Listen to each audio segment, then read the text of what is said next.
Hola, bienvenidos a todos.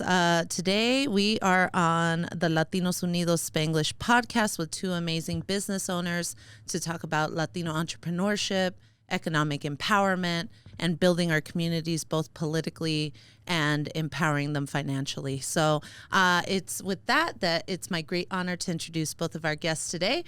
First, starting off on the screen with Viridiana Ocio. She is the founder and designer of Chingona Inc., something that started off as a hobby. She didn't know it would go anywhere, but this woman decided to represent her cultura after being turned away from other folks with her dope-ass artwork and concepts. And now she has her own business spreading positive images of our folks. Viridiana, thank you for coming on.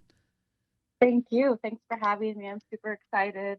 This is kind of one of my first podcasts, so I'm super excited. Yay! I love it. I love it. Well, I'm glad you're on. And in addition to that, right here in the studio in person with me, it's my honor. And I'm so excited to finally catch up after like a year and a half of this COVID stuff with my good friend Raciel. He has over 20 years of branding experience and decided to start his own union print shop here in Nevada. Fun fact, it's the only Latino-owned union print shop in Nevada. So with that, I'd like to introduce Raciel from Artkore Print Group. Hi, Raciel. Hi, Jessica. Thank you for having me. It's truly a pleasure to be here. Yay! I'm excited to be here. And it's also the first time I get invited to a podcast other than the one that my son's doing. So we're both newies in this. It's cool. Yay! So that's the point, right? This is a new mode of engaging and reaching people. Unfortunately, especially when it comes to Latino voices, right? We're usually the last brought up on these things. Part of it, yes, maybe it might be our cultura. No nos gustamos usar tanto tecnología. Todo lo hacemos en persona, ¿verdad? Right. Pero estoy feliz de tener este podcast y invitar a ustedes hoy porque es importante con este nuevo medio de comunicación usarlo y informar y educar a nuestra comunidad. So muchas gracias. With that, I would like to open it up to you guys. As entrepreneurs and hustlers, I watch you guys constantly out of pure admiration and support because I think, unfortunately, in the Latino community, there isn't enough of that. Solidarity and unity and following each other's projects. It's more like, se cree que es mejor que nosotros, So con eso quería preguntarles the philosophy of each one, teach one. Someone who comes up is their responsibility to educate and help others grow and bring them up the ladder.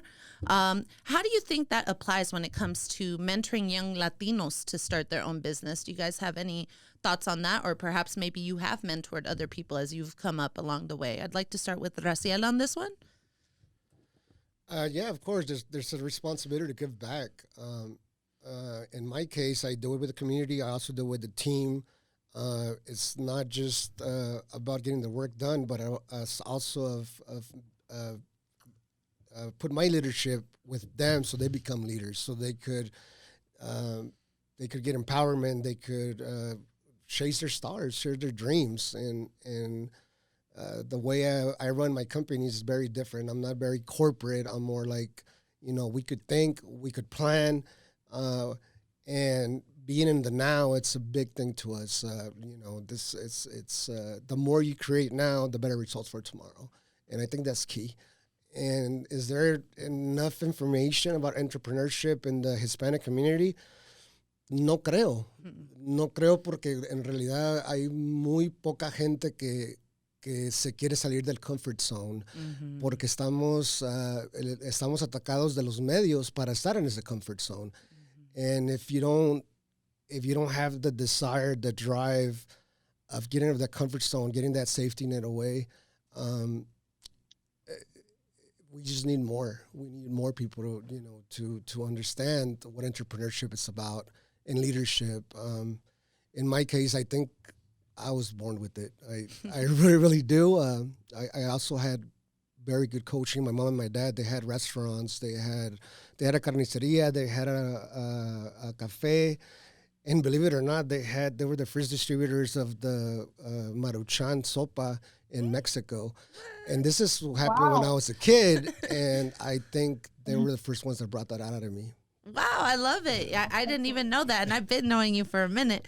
Well, that brings me to Vidi. You're a younger business owner, and you've really had this business only for a few years, and it's taken off tremendously. Your social media is popping, girl. So with that, your story of how you started your business even is inspirational. So can you tell us a little more cómo podemos aplicar esa filosofía de cada uno tiene que enseñar y ayudarle al otro para progresar? How do we do that when it comes to Latino entrepreneurship?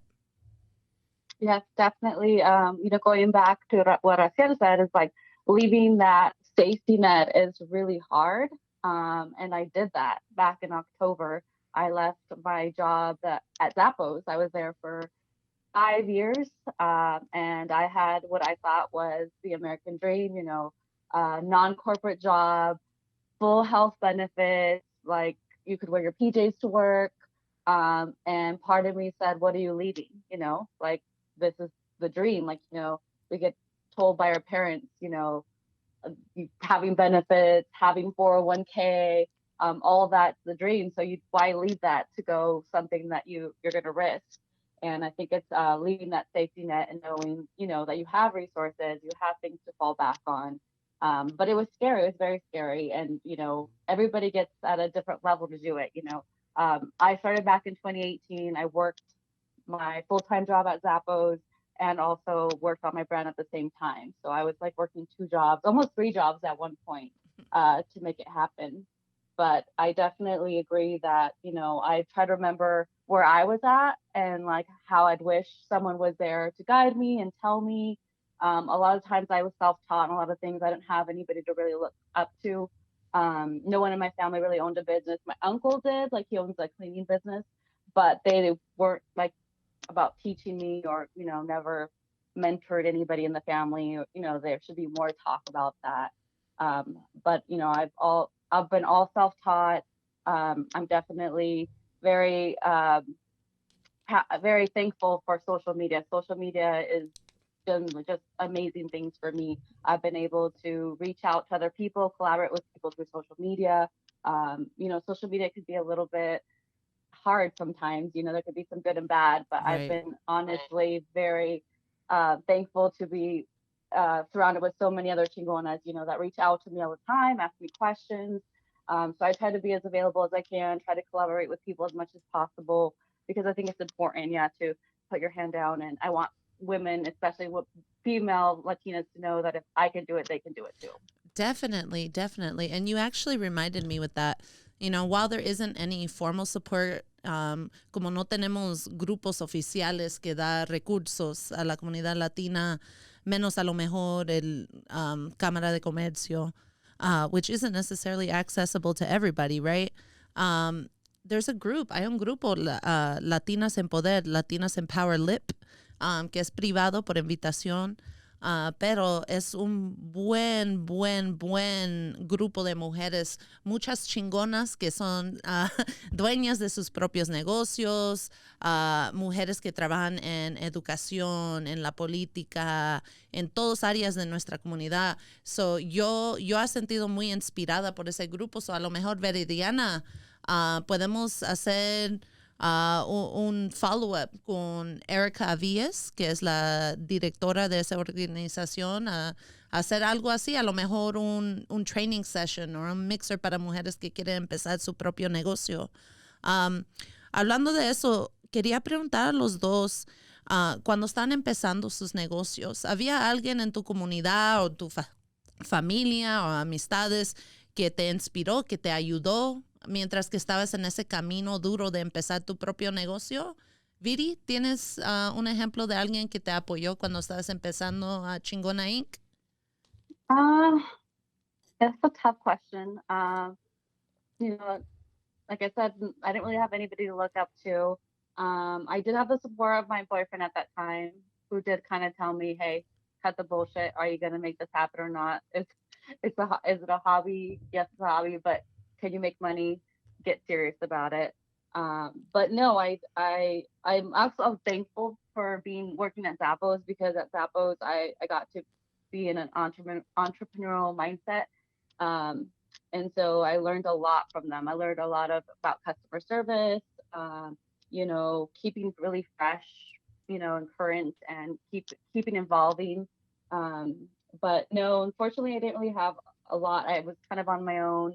That's all I the kind more of self-taught impressive. myself, self-taught, a lot of self-taught. But honestly, even I could probably say, when I finally started connecting with other brands, I think a lot of the brands and the people that I've met, through different communities, especially in LA, like a lot of the girls, we motivate each other, messaging each other, like even when we meet up at pop-ups, we'd motivate each other, like, how did I do that? I did this. And then we vibe off each other. So Love it. I'm very thankful that.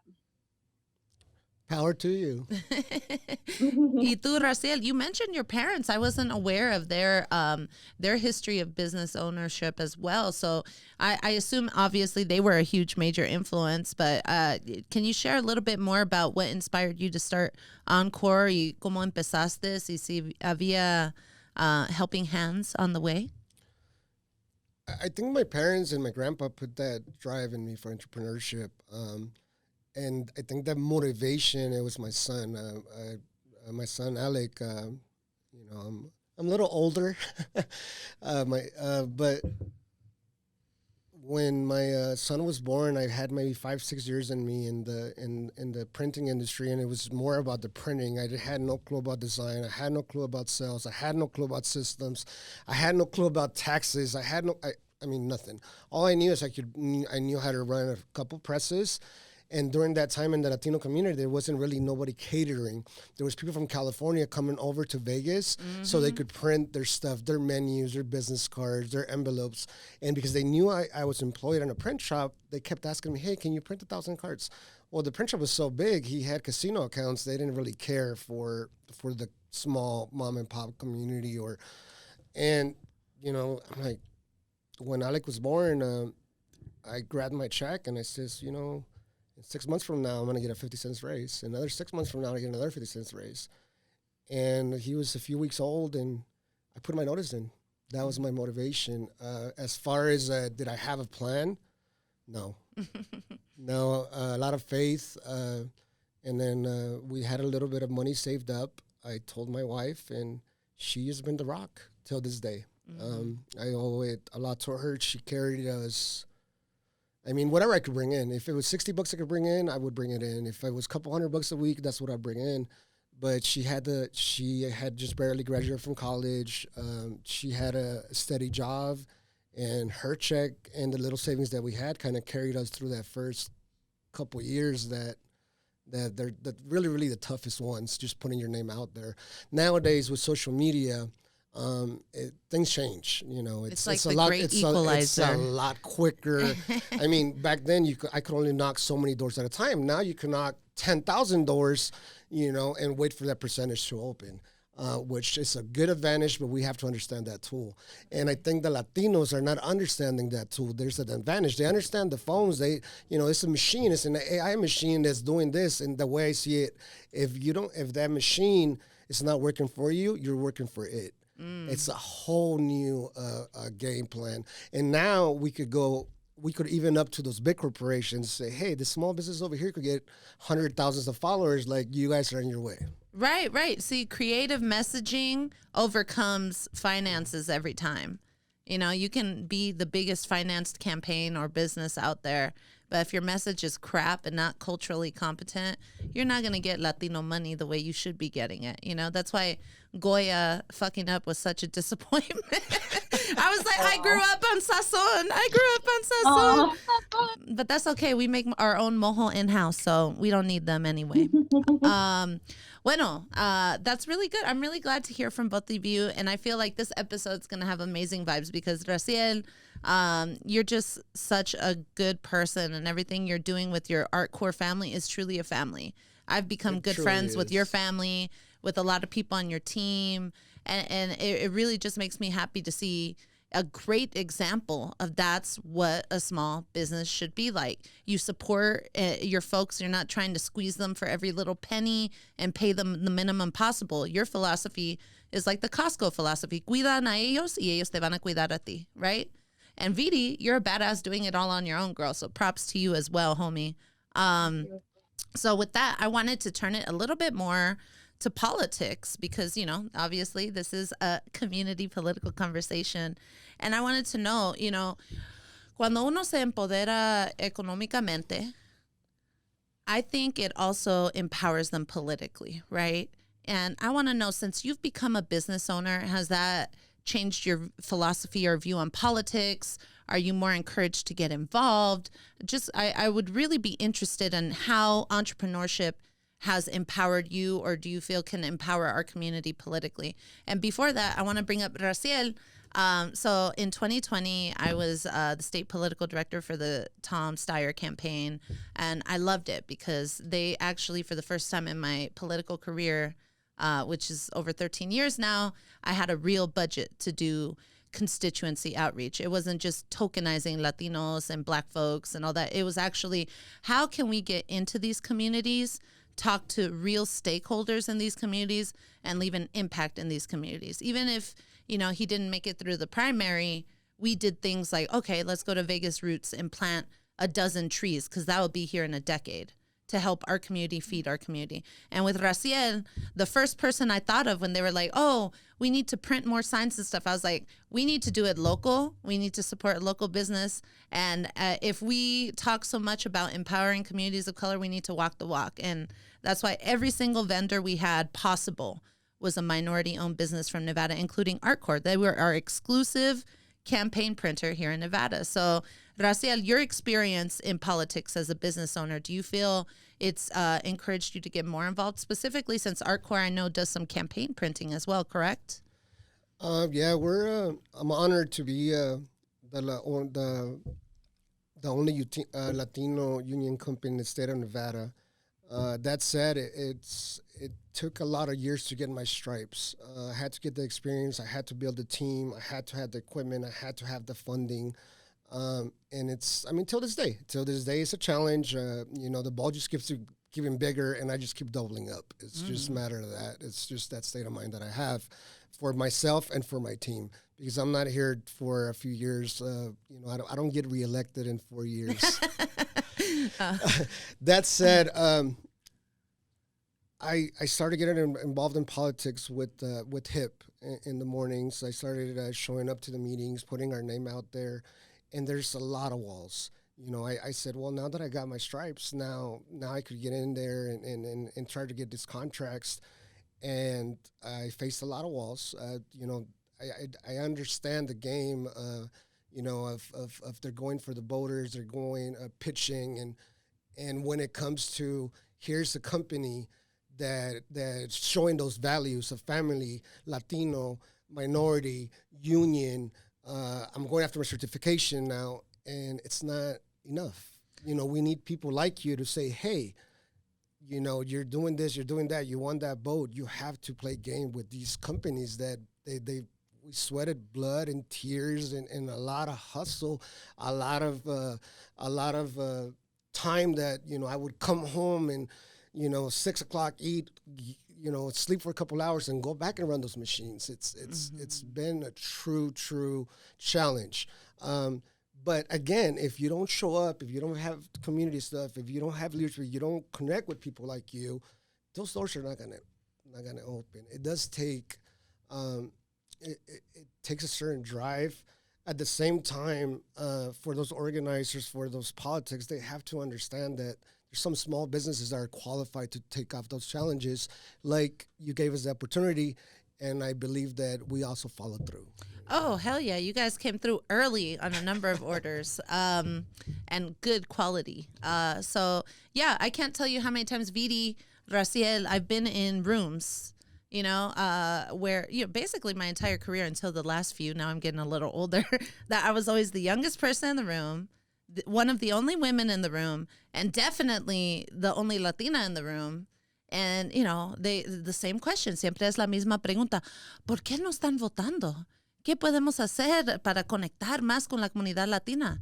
Y nosotros hablamos con ellos. Ok, bueno, primero puedes apoyar los negocios, puedes tener eventos locales, puedes hacer esto, puedes tener un representante que vive en esa área. Y muchas veces no nos hacen caso. Bueno, las cosas no se hacen así. O, bueno, no sabemos si son cualificados o que pueden I aguantar. kept hearing the word the establishment. Yeah, I mean, it depends who you talk to. The establishment, the man, right? But again, I didn't understand politics now the way I kind of understand them now.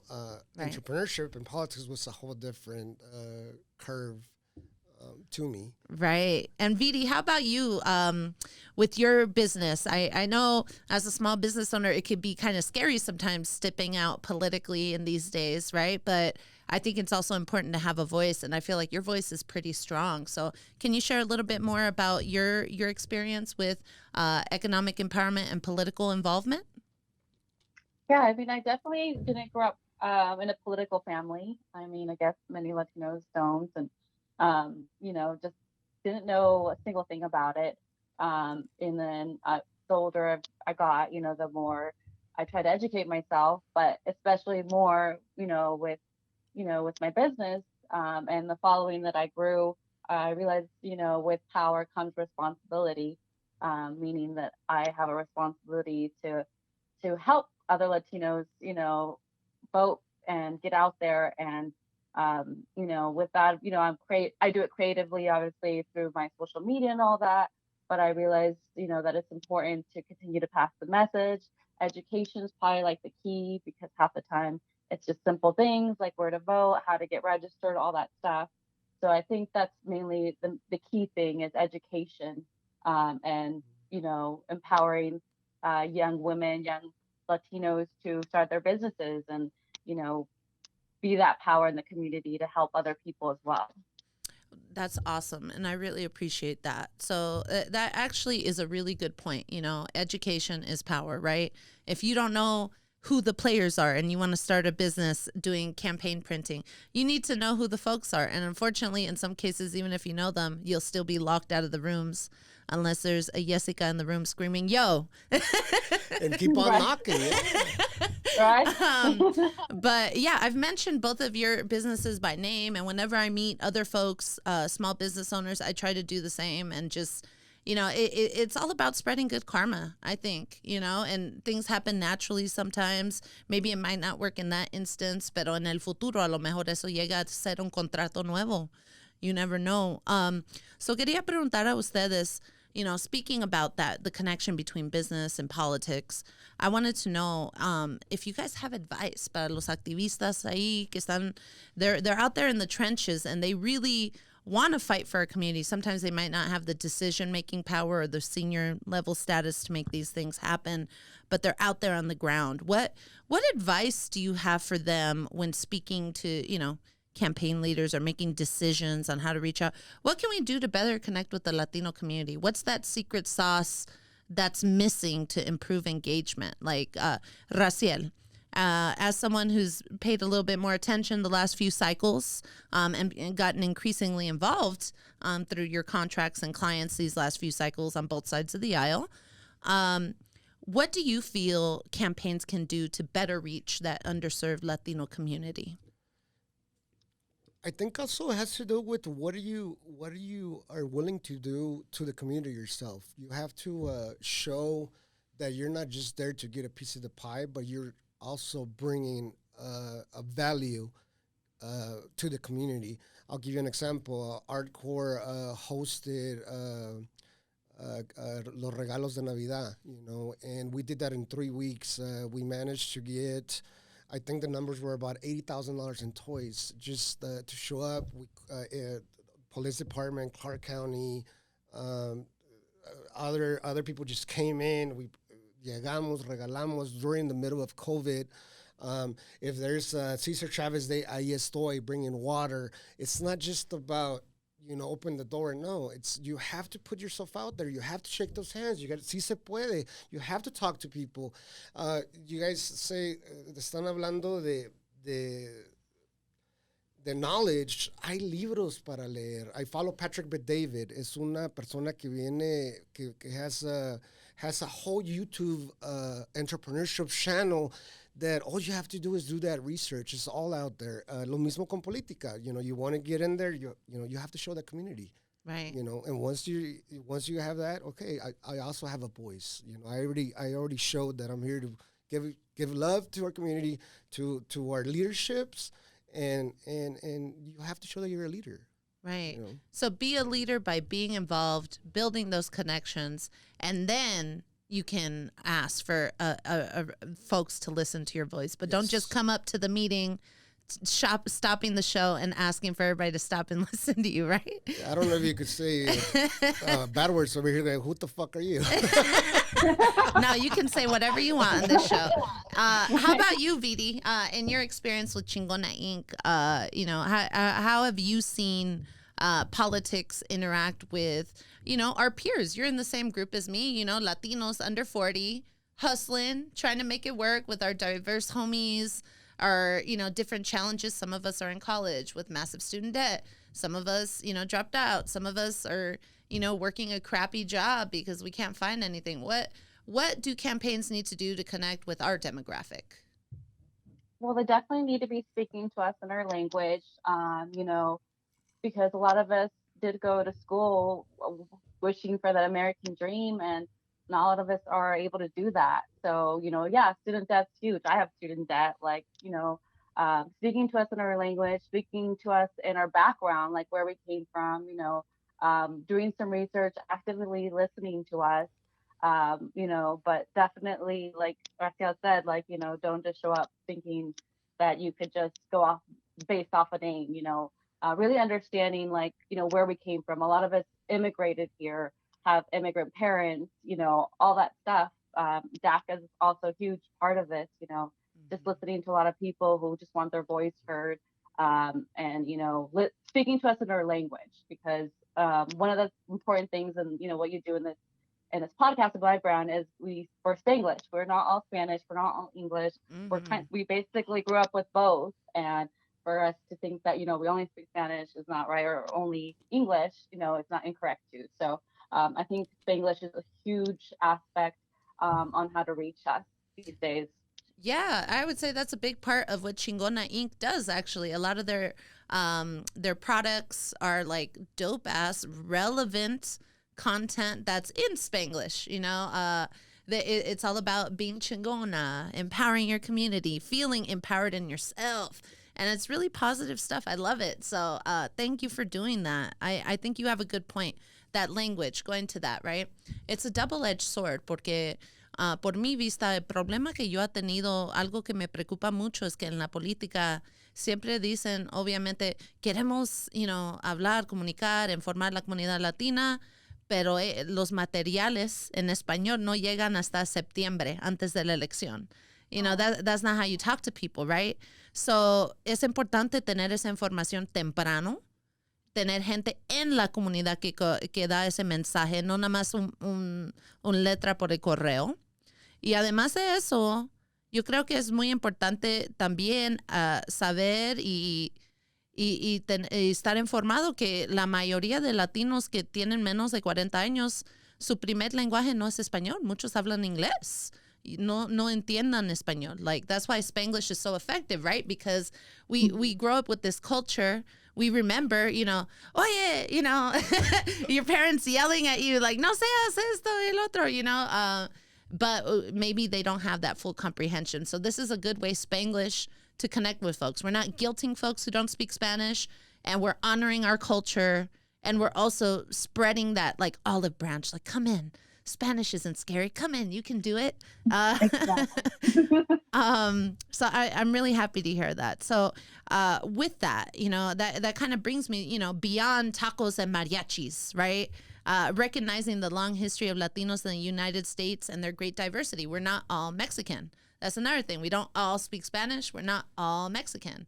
So with that, is there anything that you feel that we can do as a community, both business, politically, to really build more of a sense of unity and community in our diverse Latino community here? How do we improve that? How do we connect the Cubanos with the Venezolanos, with the Mexicanos, with the, I see a bunch of little niche groups like, the Nayarit Club, the, Mexicanos de Michoacán over here. But pero no somos unidos. So, ¿qué podemos hacer para mejorar eso en la comunidad latina y cómo los negocios y campañas pueden mejorar y ayudar con eso también?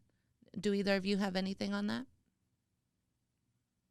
Well, I guess for me, as you know, my brand name is Chingona Inc.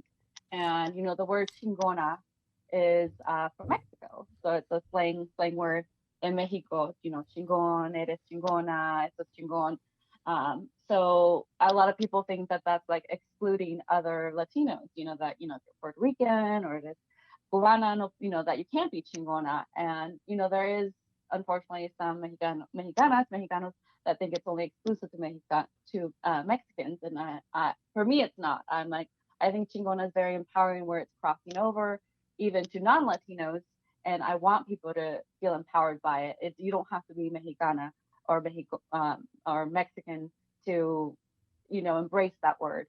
Right. So for me, it's very important to remember that this is how it makes me feel. I want other people to feel. It doesn't matter where you come from, but also embrace other, Latinos and learn about them, because half the time we don't take the time to actually learn, what that culture likes, what they embrace, what they eat, where they're from, what kind of music, a lot of music we listen to in Mexico actually is from Puerto Rico, it started somewhere else. So Right. it's just all about at the end of the day, educating ourselves and being willing to actually want to learn, because we can say, oh, you're Puerto Rican, cool. But okay, maybe I don't know, but being comfortable with asking those questions that we didn't. I remember growing up and I thought it would be very rude to ask, oh, what nationality you are, or where you're from. But I think it's important to ask those questions now, because the more you ask, the more you learn, and the more you can find common ground with other people, and unite. Right. Right, that's a good point. It's important for us, even among ourselves, Latinos. A veces, we're in those stereotypes too. Oh, eres boricua, blah blah blah blah blah. Los cubanos no se callan la boca, or lo que sea. There's a lot of stereotypes even within our communities, right? And it's important to break that barrier. Really quick, before I get to you, Raciel, can you define chingona for the gringos at home? Yes, Chingona is basically a female badass. And it started off as a slang word in Mexico, but it's very empowering. Actually, that's an interesting point, because in other, I think in Puerto Rico, it's actually a bad thing. And growing up, I think even my mom still thinks it's a bad word, but it's evolved a lot to become very empowering. But yes, I mean, even simple stuff like that, different terms are different within the Latino community. Right. And I'm going blank on some of them, but Chingona is one of them. Way. Yeah.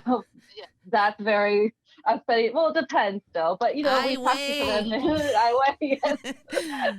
Well, thank you so much for that. How, Raciel, in your business, and as a community leader, how do you feel we can better build coalitions and community within the different Latinos out there that exist here in the Valley?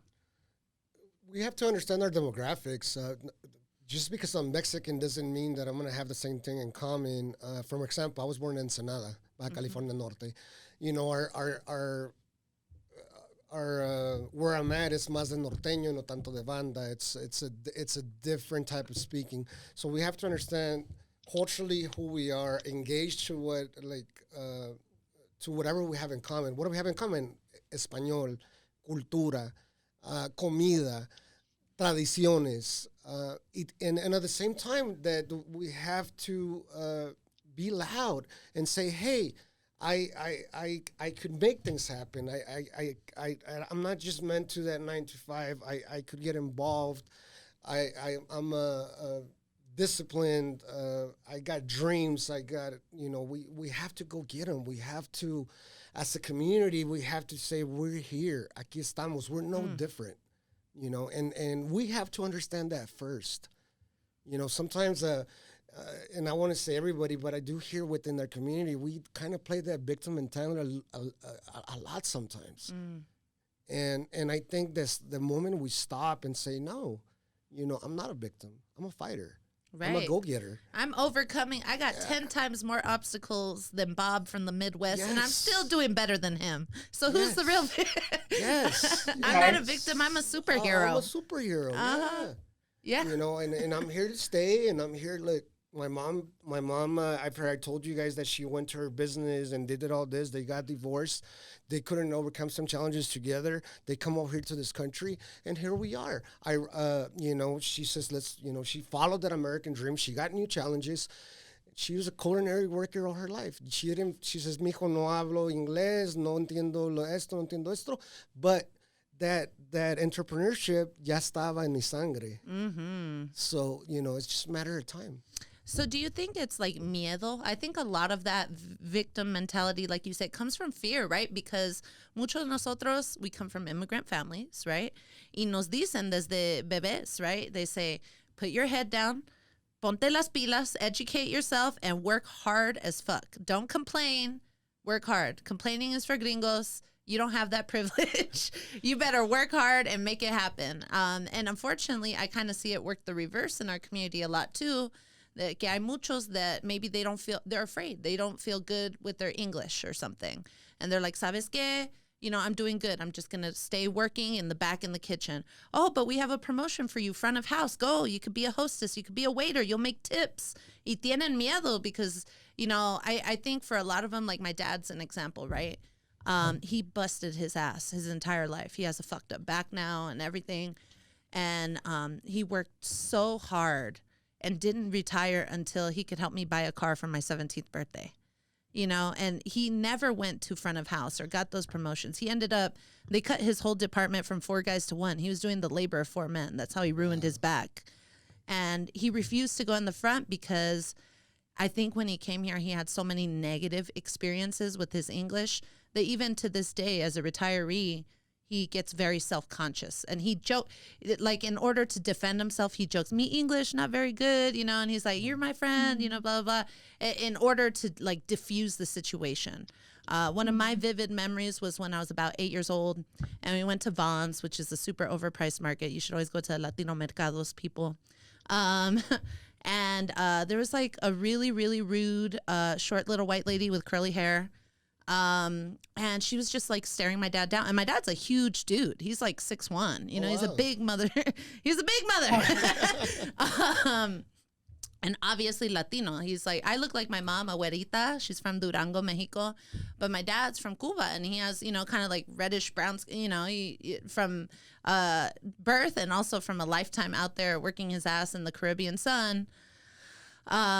She just like berated him out of nowhere because he was talking to my mom about the price of like a papaya or something, like, you know, cuánto era esto, cuántos quieres que compro, and she just came up out of nowhere. No one was talking to her, no one was bothering her, he wasn't being loud, and was like, this is America, speak English, and then just started going off. And I think it was like a sense of shock in his face, and I've never felt so powerless in my life.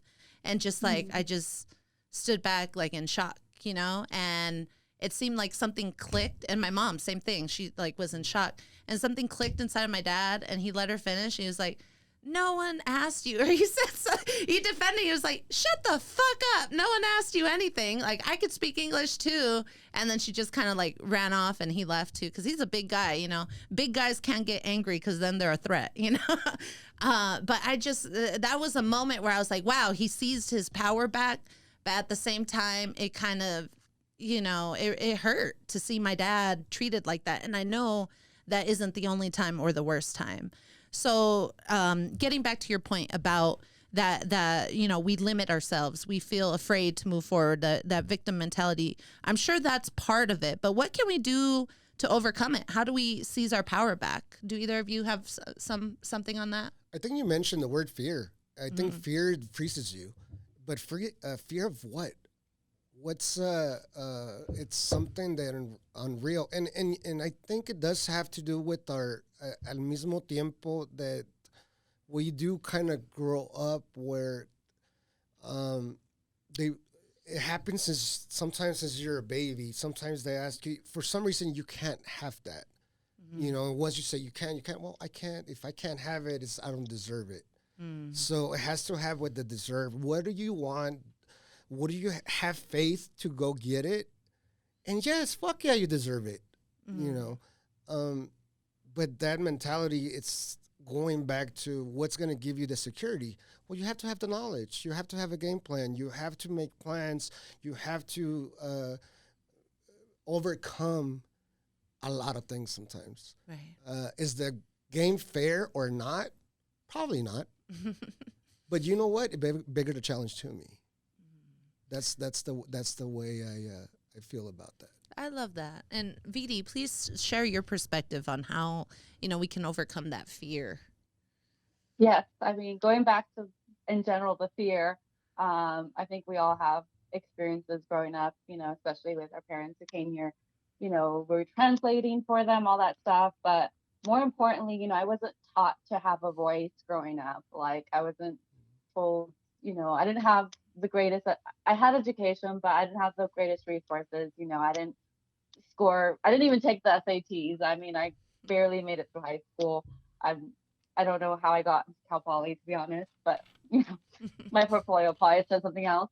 But that actually didn't make me feel confident in myself. Like, I was going, but I didn't feel like I could stand up or say anything, even in class. When I was going to college, at my job, and even like going back, I think, to working at corporate. I mean, not even corporate. I guess I'll say working at Zappos, I didn't feel represented. Like, I was the only Latina sometimes. Mm-hmm. But I didn't feel like I had a voice. Like, I spent a good amount of my time feeling like if I just stay quiet and keep my head down, like, it's, I'll be fine. Like, I've, so I think it's, definitely getting over that fear and realizing that, hey, life is too short to live quiet and not, like, pursue your dreams. And also having someone to look up to, and that's my more important thing for me, is that I want to become, a model or role model for other women and younger women and future people, to have a voice. And, at an early stage, your kids, your daughters, giving them the right resources, telling them that si se puede, they're chingonas, like, just like encouragement is super key, I think. Those small And things I think all add up. exactly. So I feel like we're gonna create a whole future chingonas coming up, and I'm super excited to see what we come up with. Bueno, hermana, te quiero decir que ya existen. I'm looking at one right now. Well, Es thank los you. sueños de nuestros padres, ¿verdad? They sacrificed everything. And while there's a lot of pressure, and the pressure can be suffocating sometimes, like your parents went through A, B, C, D, whatever your immigration story is, to give you this opportunity to go to school, to give you this opportunity to progress and get a better job, to give you this opportunity to have that safety net, right? And that pressure is insurmountable sometimes. It's kind of like, I want it to be worth it, everything they went through for me. So for some folks, it's hard to break that. But for other ones, it could be empowering right now. A lot of us, our parents may not have had that generational knowledge, but they gave us that little support. I know my parents did. Mija, educate, we don't want you to be dependent on some guy who treats you like shit, or, stuck, or, having kids and not being able to provide for them. So I'm just like really, really grateful that I had that. And I know not everyone does, but I think we're building a generation. We have a generation of chingonas now, but we're making more and more of them, because those college rates, graduation rates are already showing. Those, increase in breaking down that pay wage gap is already showing.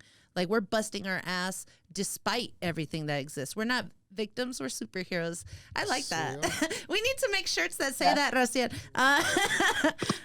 But with that, I think I'm going to end it on this topic. And I really am looking forward to your responses on this. So, in order to address this knowledge gap, in order to address the access issues that we have to opportunities and information that's out there, and like you said, we could find it on YouTube, but sometimes for a lot of us, we need that one-on-one mentorship. We need that support. That's just how our community is. We do things in person. How can we build more generational wealth and overcome generational trauma as Latinos that want to empower ourselves economically and politically? I know that's not an easy question, but I think it's really important to start having this conversation of, breaking down those knowledge gaps and access issues so that we can truly have that generational wealth, so that we could truly overcome that generational trauma. Raciel, do you? I think you have to if you truly desire for the knowledge, if you truly desire to move forward with the dream, you have to find people around you that have things in common. Build a mastermind group within your community. We're all out there. I built my mastermind group within business. I also did it with a community. I did it with my son together. And it's, going back to the books, reading, follow people that have something to give, be willing to listen. To me, it's just a mastermind group. Build a team, something you have in common with, and chase your dream. It's easier as a team than solo, huh? I think so, yeah. And again, you have to have that desire. If I think through the 20 years I've been in business, I've been put against my back several times, and I won't give up. It's my mission of life. It just has nothing to do with money. It's just a desire to say, when I'm gone, I did something here. Maybe I'm born again, maybe I'm not, but I want those kids to say, hey, my dad didn't back down. That's just it. And I'm surrounded with the right people. I love that. Thank you, Raciel. And I feel like you're someone I look up to and hope that we can build more connections with. And Viridiana, I'm really excited to see where your business goes in the coming years and, how you expand. So, como una Latina chingona, negociante, what words of advice do you have, or, thoughts of where we can get started at least on building more generational wealth and overcoming generational trauma? Yes, definitely helping and lending each other a hand. I think you mentioned in the beginning, we can be envidiosos, envidiosas, and, like she copied me.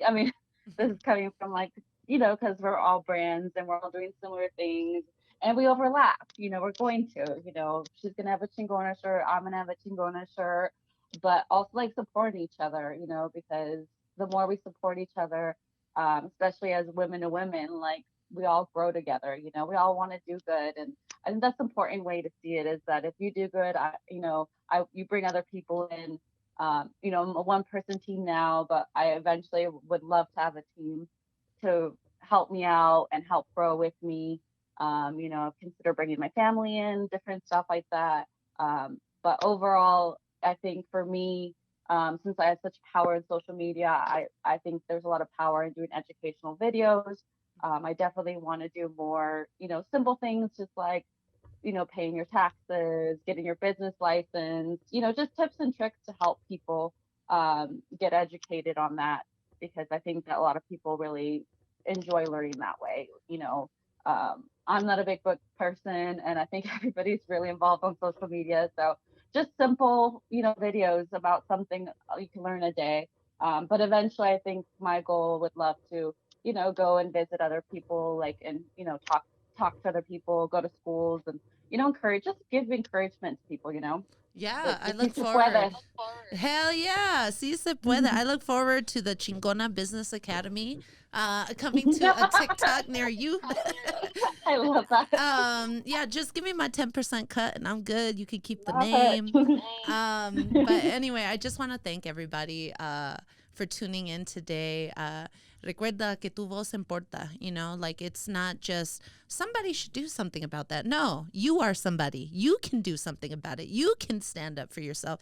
You can stand up for your neighborhood. You can stand up for your parents. You can stand up for the community. So with that, once again, I'd like to thank Raciel from Artkore Print Group here in Nevada, the only Latino-owned union print shop. So don't just walk it. Don't just talk it.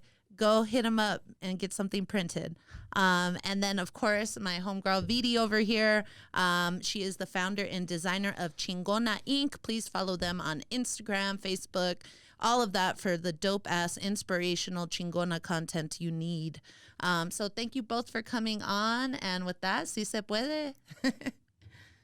Sí se puede.